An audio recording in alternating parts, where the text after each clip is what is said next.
Welcome to learn IQ.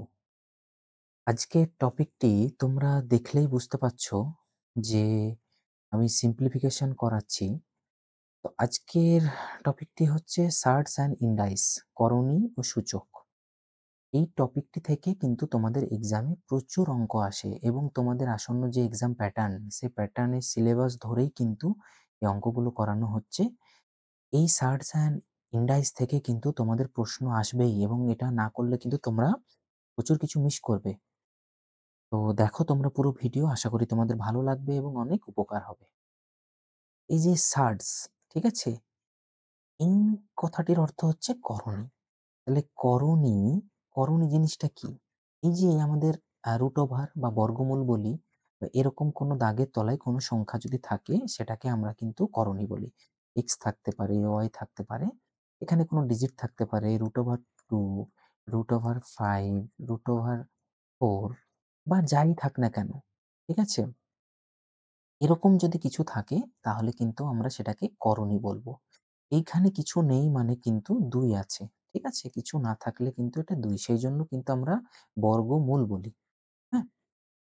আর ইনডাইস মানে সূচক। সূচক মানে হচ্ছে এই যদি কোনো সংখ্যা হয় তার উপরে হচ্ছে টু দি পাওয়ার এক্স। তাহলে এই এক্সটা হচ্ছে এর সূচক। যেমন ৩ স্কোয়ার।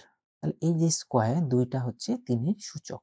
সেরকম 5 টু দি পাওয়ার 3, এই 3 টা হচ্ছে এর সূচক। তাহলে আমরা করণীয় সূচক, এই যে বেসিক জ্ঞানটা আমরা কিন্তু পেয়ে গেলাম। ঠিক আছে? এবার দেখি আমরা কিছু ইম্পোর্টেন্ট অঙ্কর দিকে। এই অঙ্কগুলো তোমরা কিন্তু প্রত্যেকেই চোখে দেখেছো এবং এগুলো করার কিছু শর্ট ট্রিকস আছে। হ্যাঁ? তোমরা তো এভাবে সলভ করতে পারো না। তো এই শর্ট ট্রিকসটা তোমরা আগে দেখে নাও। এইখানে ১ম খেয়াল করবে এরকম রুট ওভার থাকলে এখানে আগে প্লাস বা মাইনাস আছে কি? আর এখানে ইনফাইনাইট সাইন আছে কি? এই দুটো যদি থাকে, প্লাস থাকে বা মাইনাস থাকে, এখানে দেখো মাইনাস আছে, এরকম ইনফাইনাইটও যদি থাকে, তাহলে এই সব ক্ষেত্রে তোমাদের সলিউশন কি হবে? আচ্ছা, এইখানে দেখো মাইনাস আছে, এখানেও কি আছে? ইনফাইনাইট সিরিজ আছে। তাহলে এই সমস্ত ক্ষেত্রেই তোমাদের সলিউশন কিন্তু, ভালো করে দেখো, আ ২ কে যদি আমরা ভাঙি তাহলে ২ কে কি হতে পারে? একটা ২ এবং একটা 1। তাহলে ২ আর ১ এছাড়া কি ২ কে ভাঙা যায়? যায় না। আমরা দেখব এমন কিছু করে ভাঙবো যেটার বিয়োগফল সময় কি হবে? 1 হবে। বিয়োগফল সবসময় 1 হবে। হ্যাঁ? তাহলে বিয়োগফল যদি 1 হয় তাহলে প্লাস থাকলে সবসময় বড়টা নিব, ২। তাহলে প্লাস থাকলে সবসময় কি নিব? বড় সংখ্যা। আর মাইনাস থাকলে সবসময় ছোট। এখানে দেখো প্লাস আছে, তাহলে আমরা কি ২ নেব। তাহলে এটার অ্যান্সার কি হয়ে যাবে? এখানে দেখো মাইনাস আছে, হ্যাঁ? এখানে কি হয়ে যাবে? 1। আরেকটা অঙ্ক দেখি। এখানে দেখো 12। তাহলে এরকম যদি প্লাস সাইন থাকে আর এরকম যদি ইনফাইনাইট থাকে, তাহলে এটাকে আমরা ভাঙবো এমন করে যাতে ডিফারেন্স কিন্তু ১ হবে। এখানে ভাঙতে পারি ৪, ৩, এটার ডিফারেন্স কি? 1 হবে। এটাকে তো আমরা আবার ভাঙতে পারি ৬, ২, কিন্তু এটার ডিফারেন্স কি? ৪। তাহলে এক্ষেত্রে এটা হবে না। তাহলে এখানে দেখো এটা ১ হচ্ছে। তাহলে প্লাস সাইন আছে, এটার অ্যান্সার কি? 4। এখানে মাইনাস সাইন আছে, এটার অ্যান্সার ৩। খুব সহজে ১ সেকেন্ডেই কিন্তু তোমাদের অঙ্কগুলো হয়ে যাবে। পরবর্তী দেখো ৩০। এখানে দেখো 6, 5, এটার ডিফারেন্স কি? 1। তাহলে কি হবে? এটার অ্যান্সার 6 বড়, প্লাস আছে, এটার অ্যান্সার 5। এটা দেখো 12, 6, কিন্তু 12, 6 যদি আমরা ভাঙি তাহলে কি? ৬ হচ্ছে। তাহলে সেক্ষেত্রে হবে না, আমাদেরকে এমন করে ভাঙতে হবে যাতে ডিফারেন্সটা সবসময় 1 হয়। তাহলে এখানে কি ভাঙতে হবে? ৮, ৯, ৭২, এটাও কি? ডিফারেন্স 1। তাহলে এক্ষেত্রে বড় সংখ্যা ৯, এক্ষেত্রে মাইনাস আছে, ছোট সংখ্যা ৮।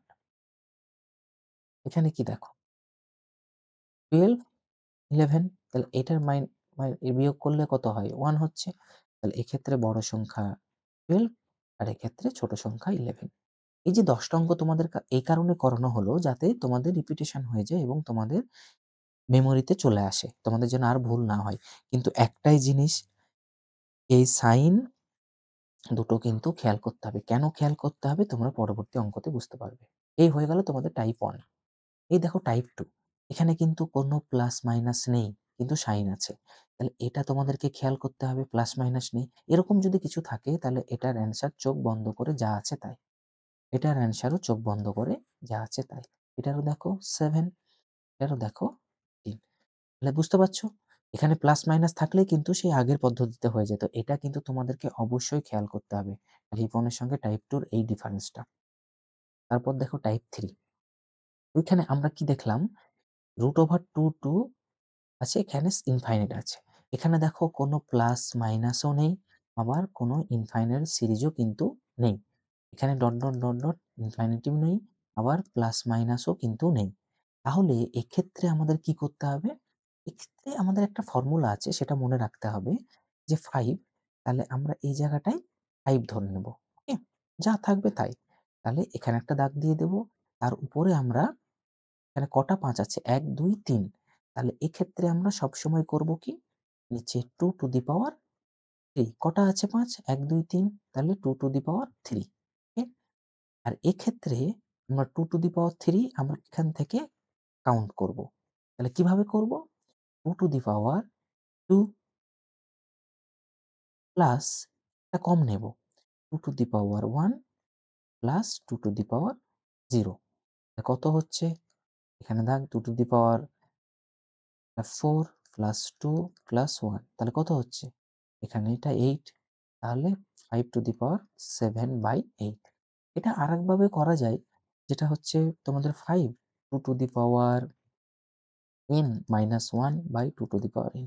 এখানে n মানে আমরা কাউন্ট করব 1, 2, 3, 3টে 5 আছে, হ্যাঁ? বা 3টে রুট আছে, এটাও কাউন্ট করতে পারি। তাহলে 5 2 to the power cube minus 1/2 to the power cube. এক্ষেত্রেও দেখো তোমাদের 2 টু দি পাওয়ার কিউব মানে 8 মাইনাস 1 7, তার মানে 5 টু দি পাওয়ার 7/8। এটাও কিন্তু তোমাদের একটা ফর্মুলা। কিন্তু তোমরা সব জায়গায় ইউনিভার্সালি এটাই মনে রাখবে। প্রত্যেকটা অঙ্কর ক্ষেত্রে কিন্তু এটাই আসবে।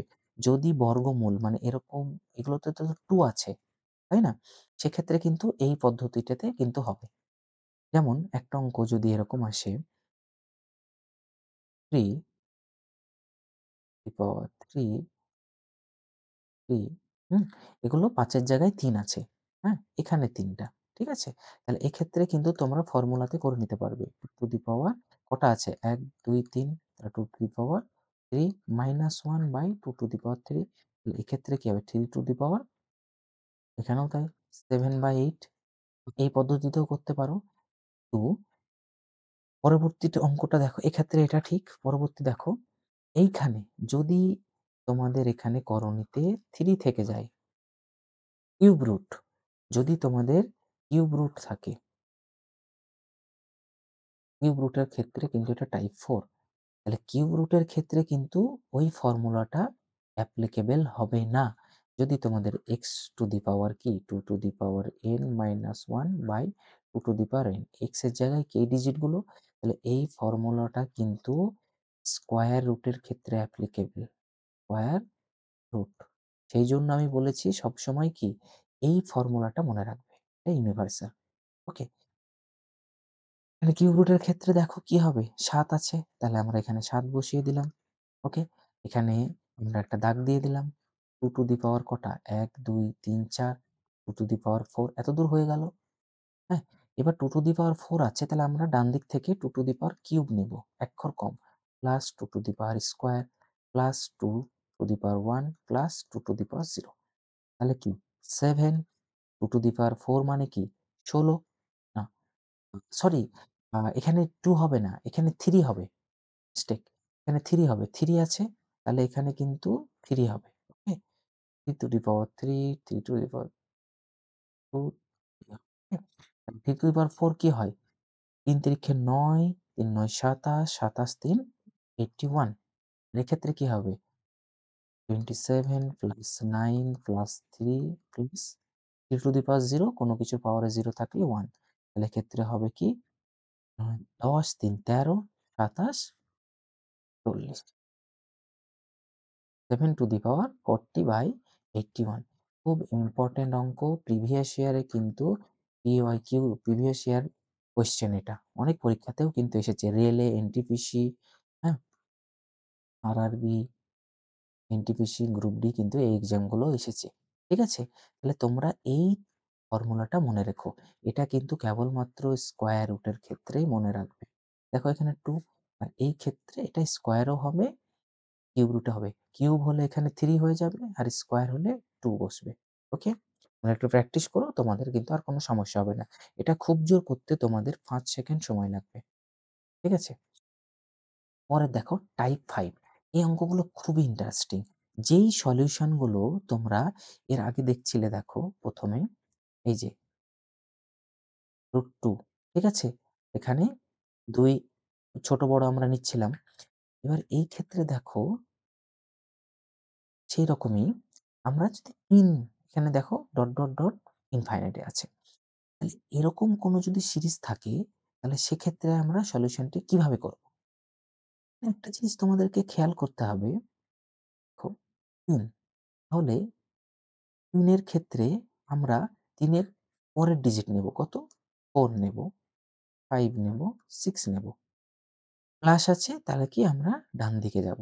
প্লাস আছে সেইজন্য ডান দিকে যাব এবং ডান দিকে দেখব কোন সংখ্যা ভাঙলে তাদের মাইনাস করলে ১ হয়। ২ দুগুণ ৪ মাইনাস করলে ১ হয় না। ৫ কেও ভাঙা যাচ্ছে না। ৩ দুগুণ ৬ তাহলে এটার মাইনাস করলেও কি ১ হচ্ছে। তাই তো? দেখো একটা জিনিস তোমরা ভালো করে এই আগের ১ম এর যে সলিউশনটা, এই যে ফার্স্ট সলিউশন ২, আমরা এটাকে ২ এর ক্ষেত্রে এটাতে করতে পেরেছিলাম কেন কি? ২ আর ১ এর কি? ২ আর ১ এ গুণ করলে কি হয়? ২ হয়। এটা মাইনাস এই দুটো ডিফারেন্স করলে কি ১ হচ্ছে। কিন্তু ৩ এর ক্ষেত্রে কি সেটা হচ্ছে? ৩ এর ক্ষেত্রে কিন্তু এমন করে ভাঙা যাচ্ছে না যাতে দুজনের ডিফারেন্স করলে ১ হচ্ছে। তাই না? হুম? সেক্ষেত্রেই কিন্তু এই সলিউশনটা। তাহলে এক্ষেত্রে আমাদের প্লাস আছে তাহলে আমাদের ডান দিকে যেতে হবে। তাহলে প্লাস থাকলে কি ডান দিকে যেতে হবে এবং মাইনাস থাকলে কি বাম দিকে যেতে হতো। ৩, ২, ১ এরকম যেতে হতো। তাহলে প্লাস আছে এখানে, প্লাস থাকলে কি ডান দিকে। আমরা ডান দিকে যতদূর যাবো দেখব যে সেইটা ভাঙলে এমন ডিফারেন্স করলে ১ হবে। তাহলে ৬ কে ভাঙলে ৩ দুগুণ ৬ ১। তাহলে এক্ষেত্রে আমরা এটার সলিউশন কিন্তু ৩ আর ২ এর মাঝে হবে। আমরা কিন্তু অ্যাপ্রক্সিমেট বলতে পারব না। পরীক্ষায় এরকমই আসবে ৩ আর ২ এর মধ্যবর্তী। ঠিক আছে? তাহলে এটার আমি ডাইরেক্ট ফর্মুলাও তোমাদেরকে দেখিয়ে দিচ্ছি। এটার যদি তোমাদের ডাইরেক্ট ফর্মুলা হয়, ডাইরেক্ট ফর্মুলাতেও তোমরা যদি করো, হুম? পরীক্ষায় যদি এইভাবে আসে ৩ আর ২ বা এরকম কোনো অপশন ৩ আর ২, ২ আর ১ তাহলে এটা ঠিক হবে। যদি ডাইরেক্ট ফর্মুলা তোমাদের মনে রাখতে হয় তাহলে অবশ্যই মনে রাখবে √1 + 4a ±1/2। তাহলে এক্ষেত্রে দেখো তোমরা এখানে বসিয়ে দাও। কি হচ্ছে? √1 + 4a মানে কি? ৩ ৪ ১২, ১২ প্লাস এখানে প্লাস আছে 1/2 তাহলে কি √13, ১২ হলো এখানে কি √13 যোগ 1/2। এবার পরীক্ষায় কিন্তু এরকম করে আসবে। ঠিক আছে? √13 তারপরে √12 প্লাস 1/2 বা √13 মাইনাস 1/2 বা এরকম আসতে পারে। ঠিক আছে? হয় এরকম করে দেবে ফরম্যাটে বা এরকম। তাহলে এটা হবে। এবার এটা যদি তোমরা ভাঙো, ক্যালকুলেটরে যদি ভাঙো তাহলে তোমরা দেখতে পাবে √13 র ভ্যালু কিন্তু 3.6 হচ্ছে।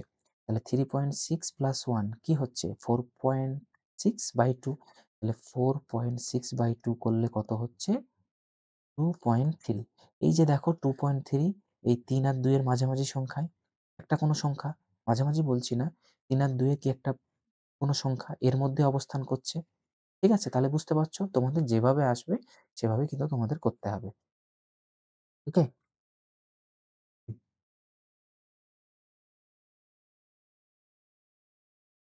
এটা দেখো 7 এর ক্ষেত্রেও তাই। 7 এর ক্ষেত্রে আমাদের প্লাস আছে। তাহলে আমরা কি করব? ডান দিকে যাব। 8, 9, 8 কে ভাঙলে কি ৪ দুগুণ ৮ ডিফারেন্স করে হচ্ছে না। 9 ৩ তিরিক্ষে ৯ হচ্ছে না। ১০ ৫ দুগুণ ১০ তাহলে এখানে 5 আর 2 যদি বিয়োগ করি ৩ হচ্ছে তাও ১ আসছে না। তারপরে 11 তাও হচ্ছে না। তারপরে 12 দেখো 12 টাকে ভাঙলে কি হচ্ছে? 4, ইট ইস 12, তাহলে এটার বিয়োগ করলে 1। যতক্ষণে আমরা দেখব যে এই বিয়োগ করলে 1 আসবে, তখন আমরা থেমে যাব। তাহলে এটারও অ্যান্সার কি হবে? 4 আর 3 এর মধ্যবর্তী কোনো একটা সংখ্যা। ঠিক আছে? এটারও তোমরা ক্যালকুলেশনে বসিয়ে দিতে পারো এখানে। 1 প্লাস 4a, তাহলে কি? 1 প্লাস 4a কি হলো? √1 plus 4a, 4 multiply 7 plus 1 by 2, তাহলে এখানেও হচ্ছে ৪ ৭ 28 প্লাস ১ ২৯, 1 √২৯/১/২। এক্ষেত্রেও তোমরা সলিউশন করলে কিন্তু এটার মাঝামাঝি কোনো একটা সংখ্যা পেয়ে যাবে। এক্সামে যেভাবে আসবে সেভাবে করতে হবে। এখানে দেখো মাইনাস আছে। তাহলে মাইনাসটাও জেনে রাখ। প্লাস হলে কি ডান দিকে, আর মাইনাস হলে বাম দিকে। তাহলে এখানে কি নেব? 6, তাহলে 6 কে ভাঙো, ৩ আর ২, এটার বিয়োগ করলে ১ চলে আসছে। যেই ১ চলে আসছে তাহলে কিন্তু আমাদেরকে থেমে যেতে হবে। তাহলে এটার আমরা কি নেব? অ্যান্সার ৩ আর ২ এর কিন্তু মাঝামাঝি কোনো একটা সংখ্যা। হুম? এটা যেন তোমাদের অবশ্যই মনে থাকে এরকম ট্রিকগুলো। তারপরে দেখো টাইপ 6, এক্ষেত্রে দেখো এটাকে যদি আমরা ভাঙি 3 টু দি পাওয়ার 3, 9 কেও যদি ভাঙি 3 to the power 2, 3 to the power 3 তো আছে, এটাকেও যদি ভাঙি 3 টু দি পাওয়ার 3। এরকম যদি কোনো অঙ্ক আসে, কোনো প্লাস মাইনাস যদি না থাকে আর ইনফাইনিটি সিরিজ পর্যন্ত থাকে, তাহলে এটার বেসটাই কিন্তু এটার উত্তর হবে 3। পারলে এই দেখো 3 টু দি পাওয়ার 3, এখানেও 3 to the power 3, 3 to the power 2, তাহলে এখানে দেখো প্রত্যেকটাতে বেসে কি 3 আছে, তাহলে এটার অ্যান্সার 3। যাই থাকুক না কেন, এরকমভাবে যদি ভাঙা যায়, নিচে যদি বেস সেম থাকে, তাহলে অ্যান্সার কি? 3। ওকে? ঠিক আছে? এবার দেখো এটা পরীক্ষায় প্রচুর আসে, খুবই ইম্পোর্টেন্ট অঙ্ক, PYQ, প্রিভিয়াস ইয়ার কোয়েশ্চেন এটা। দেখো এরকম যদি কোনো সলিউশন থাকে, করতে হয়, তাহলে তোমরা দেখবে 63, এটাকে ভাঙো। কিভাবে ভাঙা যায়? ৭ ৯ ৬৩, ৭ ৯ ৬৩। এবার দেখবে এটা বিয়োগ করলে যদি ২ হয় এবং এই ২ টা দেখো এখানে ম্যাচ করছে। তাই তো? তাহলে প্লাস আছে, তাহলে এটা 9 হবে। যদি এখানে মাইনাস থাকতো তাহলে এটা ৭ হবে। প্লাস আছে তাই 9, মাইনাস হলে এটা কি হতো? অ্যান্সার 7 হতো। পরের অঙ্কটা দেখো, তাহলে ক্লিয়ার হয়ে যাবে। এই দেখো ৮৮, ৮৮ কিভাবে ভাঙবে? 11 8 যা 88। এই দুটো বিয়োগ করলে কত হয়? ৩। যদি এই ৩ আর ৩ ম্যাচ করে, তবেই কিন্তু এভাবে অঙ্কটা করতে পারবে। আর তোমাদের এক্সামে কিন্তু ম্যাচ করবেই, সেভাবেই দেবে। ঠিক আছে? তাহলে দেখো এখানে মাইনাস আছে, তাহলে এটার অ্যান্সার কি? ৮। ছোটটা হবে। প্লাস থাকলে কি হতো? ১১। প্লাস থাকলে ১১ হতো। এখানে মাইনাস সাইন আছে, তাই ৮। এই দেখো বুঝতে পারছো, আজকে এ পর্যন্তই। আশা করি তোমাদের ভালো লেগেছে। পুরো ভিডিও দেখার জন্য তোমাদেরকে ধন্যবাদ। তোমাদের যদি উপকার লাগে, তাহলে তোমরা অবশ্যই চ্যানেলটিকে লাইক করো। এই চ্যানেলটিকে সাবস্ক্রাইব করো। এই হচ্ছে আমার ইউটিউব চ্যানেল। এই লোগো দিয়ে কিন্তু আমার চ্যানেলটি আছে। তোমরা বন্ধুদের সঙ্গে অবশ্যই শেয়ার করো। আমি আগামীতে তোমাদের জন্য আরো গুরুত্বপূর্ণ, পরীক্ষায় কমন আসে এরকমই ইম্পোর্টেন্ট অঙ্ক নিয়ে কিন্তু তোমাদের জন্য আসছি।